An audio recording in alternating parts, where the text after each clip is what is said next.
বাঁচানি লাগবো, আমরার আখড়া বাঁচানি লাগবো, আমরার মন্দির বাঁচানি লাগবো।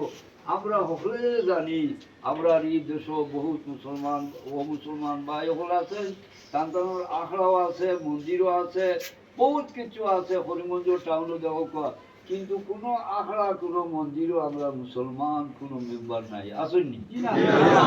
গতিকে আমরা আদালত থেকে গান খোয়া হয়েছে, আমরা গত শুক্রবারে এই ইহতেজাজ করায় আল্লাহ তান দিলের মাঝে ফেলাই দিছ, তাই না কথা কইছ, যেহেতু মুসলমান কোনো আখড়া মন্দির ইতাত নাই, তাহলে মসজিদও কেনে ও মুসলমান মেম্বার ইটা কত বড় কথা কয়েছেন ইনশাআল্লাহ।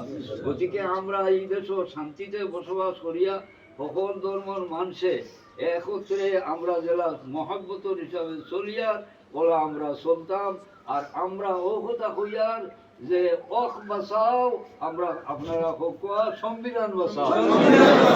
সংবিধানের একটা দ্বারা হইল 14 নম্বর, সকল ধর্মর যত বস্তু আছে তারা সেইটারে পরিচালনা করত।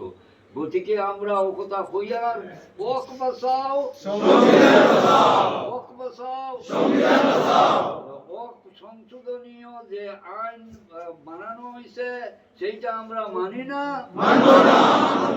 সেটা আমরা মানি না, মানবো না। আমার দুইটা জানা আছে, আমিও দুইটা বলি। জি, ওয়াকফ অ্যামেন্ডমেন্ট বিল 2025 वापस लो, ভারতীয় সংবিধান রক্ষা করো, মুসলিম পার্সোনাল ল বোর্ড জিন্দাবাদ, মুসলিম পার্সোনাল ল বোর্ড জিন্দাবাদ, ওয়াকফ অ্যামেন্ডমেন্ট বিল वापस लो, ওয়াকফ সংশোধনীয় বিল আমরা মানছি না, মানবো না, ওয়াকফ সংশোধনীয় বিল আমরা মানছি না, মানবো না, মুসলিম পার্সোনাল ল বোর্ড জিন্দাবাদ।